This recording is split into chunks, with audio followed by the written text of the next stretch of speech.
Bharatiya Janata party के जो प्रत्याशी है और उनके जो नेता है उनके द्वारा सुदर्शन जी के ऊपर ऐसा दबाव बनाया गया जिससे ईडी और सीबीआई का डर उनको दिखाया गया, जिससे उसको टिकट लौटाना पड़ा है। क्योंकि क्या यहाँ की पार्टियों को इनमें से कोई काबिलियत नजर नहीं आती या केवल इनको दरिया बिछाने के लिए और वोट देने के लिए बनाया गया है? जनता चाहते हैं कि जो ये थोपे हुए जो प्रत्याशी आए हैं इनको हम बाहर का रास्ता देंगे। मैं मोदी जी का आदर करता हूं, लेकिन कहीं ना कहीं भाजपा ने जो चेहरे का चुनाव किया वो गलत किया। यहाँ के आम कार्यकर्ताओं में रोष है और वो ठगा हुआ महसूस कर रहे हैं। पिछली बार भी थोपा हुआ था, इस बार भी थोपा हुआ है, तो आदमी अपने आप में ठगा हुआ महसूस कर रहा है। कहीं उन्होंने कहा महिमा कुमारी जी, तो एक उनके व्यक्ति ने टोक दिया कि आप महिमा कुमारी नहीं कहेंगे, इनको महारानी कहिए, युवरानी कहिए। वो भी चाहते हैं कि वास्तव में हमारे बीच में कोई आए, हम कब तक उन लोगों के पीछे पीछे उनके चप्पलें उठाते रहेंगे।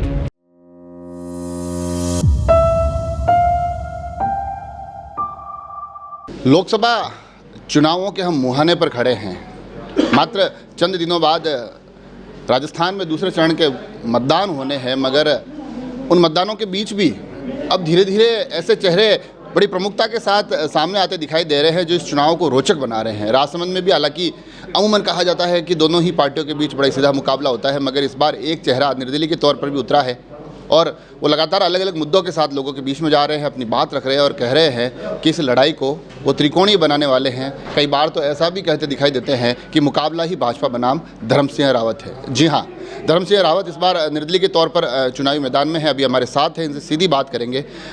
सबसे पहले तो मैं जानना चाहूँगा कि आप अपना थोड़ा सा परिचय बताएं हमारे दर्शकों के लिए, ताकि हम थोड़ा सा फिर आगे इस चुनावी परिदृश्य की तरफ बढ़ सकें। मैं डॉक्टर धर्म सिंह रावत, मैं ब्यावर के पास में यहाँ खरवा लामाना से रहने वाला हूँ और एक तरह से राजसमंद का ही निवासी मान लीजिए। और मेरी राजसमंद के लिए ये लड़ाई है, इसलिए मेरी टैगलाइन भी ये रही कि लड़ाई हक और स्वाभिमान की। तो राजसमंद के जो स्वाभिमान को ठेस पहुँची है, उस ठेस को हम वापस से पुनः इस स्वाभिमान को लौटाने के लिए मैं मैदान में उतरा हूँ। और जनता अपार प्यार दे रही है और जनता चाहते हैं कि जो ये थोपे हुए जो प्रत्याशी आए हैं इनको हम बाहर का रास्ता देंगे और हमारे किसी व्यक्ति को बिठाकर हमारे जो बीच रहने वाला किसान पुत्र को हम यहाँ अपना नेता चुनेंगे। आपने इसमें कहा है कि ठेस लगी है, कि थोड़ा सा मैं चाहता हूँ कि दर्शकों के लिए स्पष्ट रूप से बताइए कि आप क्यों लगता है कि राष्ट्रीय पार्टियों के द्वारा इस चुनाव में राजसमंद की जनता को ठेस पहुँचाई गई है? देखिए, बिल्कुल लगता है। आज ये मान के चलिए 21 लाख की यहाँ की आबादी है और भारतीय जनता पार्टी और कांग्रेस के कितने, भारतीय जनता पार्टी के 10,000 से ज़्यादा पदाधिकारी और कांग्रेस के भी। क्या यहाँ की पार्टियों को इनमें से कोई काबिलियत नज़र नहीं आती या केवल इनको दरिया बिछाने के लिए और वोट देने के लिए बनाया गया है? क्यों नहीं इन्होंने स्थानीय किसी व्यक्ति को टिकट दिया? स्थानीय व्यक्ति के मन में ये पीड़ा है, तो ये पीड़ा केवल स्थानीय व्यक्ति की नहीं, ये राजसमंद के स्वाभिमान की बात है कि राजसमंद जो महाराणा प्रताप की जन्मभूमि है, कर्मभूमि है, जिन्होंने अकबर तक को धूल चढ़ाई थी और ऐसे लोग यहाँ पर रहते हैं, उन शूरवीरों के अंदर इन पार्टियों को एक भी यहाँ का स्थायी कार्य वो नहीं मिला, पदाधिकारी या जो प्रत्याशी। तो ऐसे लोगों के मन में ये ठेस है कि यार साहब ये गलत हुआ है, क्या थोपे हुए प्रत्याशी को हम कब तक थोपेंगे? पिछली बार भी थोपा हुआ था, इस बार भी थोपा हुआ है, तो आदमी अपने आप में ठगा हुआ महसूस कर रहा है कहीं ना कहीं। मैं एक ये भी सुन रहा था, आप कहीं ना कहीं यह भी कह रहे थे कि हालांकि टिकट जरूर राष्ट्रीय पार्टियों ने दिए हैं, मगर यहाँ मुकाबला सिर्फ धर्म सिंह बनाम भाजपा है, कांग्रेस को आप इस मुकाबले में नहीं मान रहे हैं। ये एक बहुत बड़ा स्टेटमेंट है। देखिए, बिल्कुल सही बात है। कांग्रेस से जब मेरे समाज के सुदर्शन सिंह रावत को टिकट दिया गया था, एक टिकट देने के बाद में एक ऐसा माहौल पैदा किया मीडिया के माध्यम से, एक मैनेजमेंट तरीके से एक गलत हवा चलाई गई कांग्रेस को लेकर, जिससे उस व्यक्ति को ग्लानि महसूस हुई। और भारतीय जनता पार्टी के जो प्रत्याशी है और उनके जो नेता है उनके द्वारा सुदर्शन जी के ऊपर ऐसा दबाव बनाया गया जिससे ईडी और सीबीआई का डर उनको दिखाया गया, जिससे उसको टिकट लौटाना पड़ा है। क्योंकि आजकल भाजपा क्या है कि एक हथियार लेके चलती है ईडी और सीबीआई का, तो ऐसा डर दिखा के उनको टिकट लौटाना पड़ा।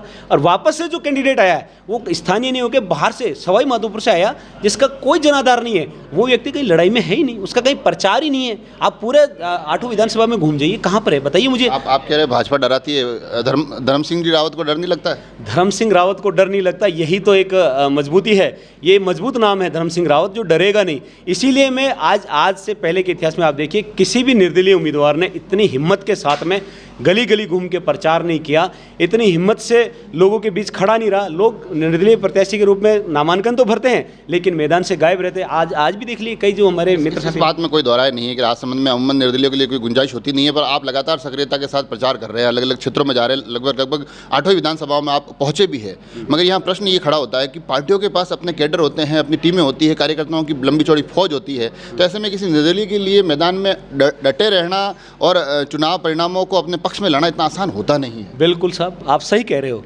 क्योंकि ये मोदी लहर के अंदर किसी निर्दलीय को अगर जनता प्यार देती है तो कहीं ना कहीं बहुत बड़ा मुकाबला है। ये मुकाबला मैं नहीं मानता हूँ प्रत्याशी में, मोदी लहर में कहीं ना कहीं मोदी जी के चेहरे पे जो चुनाव लड़ रहे हैं ये मुकाबला उनसे है। मैं मोदी जी का आदर करता हूँ, लेकिन कहीं ना कहीं भाजपा ने जो चेहरे का चुनाव किया वो गलत किया। यहाँ के आम कार्यकर्ताओं में रोष है और वो ठगा हुआ महसूस कर रहे हैं। और मैंने लोगों को आज कम से कम 500 से ज़्यादा भाजपा के कार्यकर्ता मेरे साथ जुड़े हैं और मेरे पक्ष में वोटिंग करवाएंगे वो लोग। उन्होंने साफ कहा है मुझे कि ये जो थोपे हुए हैं ये चलेंगे नहीं, इनके अंदर घमंड भरा हुआ है, ये छुआछूत करते हैं।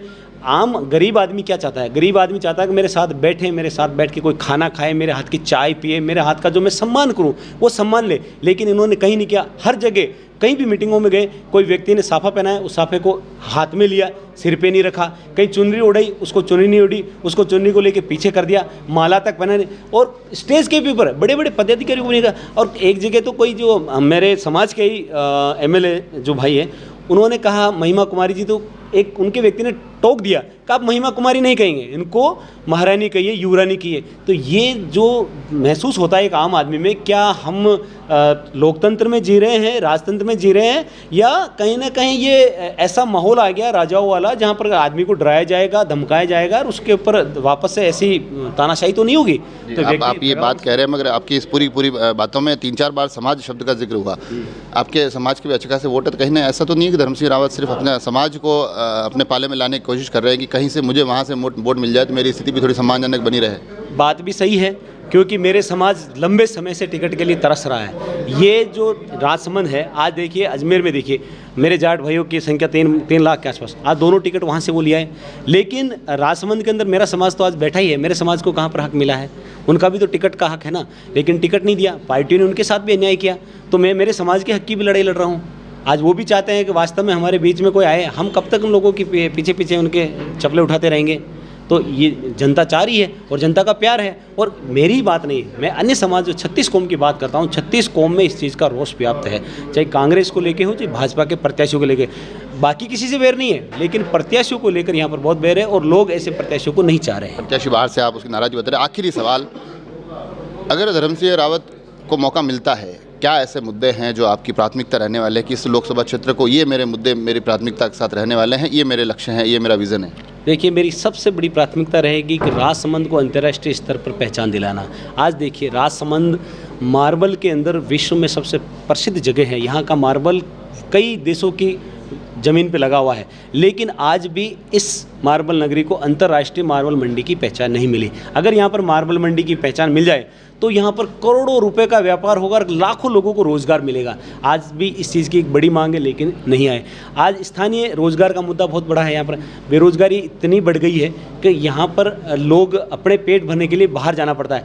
मैं कहता हूँ कि यहाँ के जितने भी इंडस्ट्री, फैक्ट्रियाँ या हमारे जो गैंगसा चल रहे हैं, वहाँ पर स्थानीय व्यक्ति को 80% रोज़गार की हिस्सेदारी उनकी होनी चाहिए। लेकिन नहीं, यहाँ पर 80% लोग बाहर के हैं और 20% कुछ लोकल लोगों को लिया जाता है। तो ये यहाँ के लोगों के साथ में ठगाई होती है। पहाड़ी क्षेत्र में मेरे भाई जितने भी रहने वाले हैं, आज वो उनके पास सुविधाओं की वैसे भी कमी है। बिजली, पानी, सड़क तो वहाँ है ही नहीं। आप कई जगह जाइए, कई जगह टावर भी नहीं आते। कई गांव में गए, पीने के पानी के लिए लोग कहते थे साहब हमारे पीने का, इस क्या हो रहा है? ये मोदी जी कह रहे हैं कि हर घर नल पहुंच रहा है, हर घर बिजली पहुंच रही है, हर घर गैस चूल्हा, लेकिन ऐसे गांव कई हैं राजसमंद में जहां पर ये नहीं है। आप तो पत्रकार मोदी, आपने तो देखा है ज़मीनी हालत को।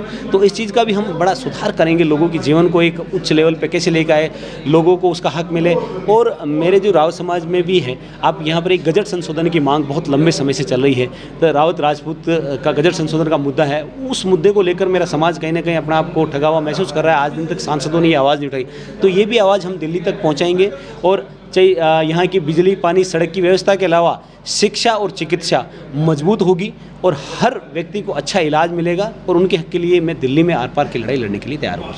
तो देखा आपने, बड़े स्पष्ट रूप से बेबाक तरीके से अपनी बात रख रहे हैं। हालांकि निर्दलियों के लिए लड़ाइयाँ इतनी आसान होती नहीं हैं, मगर उसमें प्रमुखता के साथ धर्म सिंह रावत ये कहते दिखाई दे रहे हैं कि मुझे निर्दलीय न माने, मुझे स्थानीय माने। बाकी पार्टियों ने यहाँ के चेहरे चुने नहीं हैं। मैं इसी लोकसभा क्षेत्र का निवासी हूँ, यहीं का मैं नागरिक हूँ, तो मुझे यहाँ का स्थानीय व्यक्ति मानते हुए ये उम्मीद जता रहे हैं कि मेरे मुद्दे सुने जाएंगे, मेरी बात सुनी जाएगी, कहीं ना कहीं राजनीतिक परिप्रेक्ष्य में मुझे अवसर दिया जाएगा और आखिरी उम्मीद सामाजिक वोट बैंक की तरफ भी जाती दिखाई देती है। हालांकि ये चीज़ें किस प्रकार से राजनीतिक रूप से आगे परिणामों में दिखाई देगी, किस प्रकार से राजनीतिक रूप से चीज़ें परिणामों के साथ आगे आएगी, ये सभी स्पष्ट 4 जून तक होगा।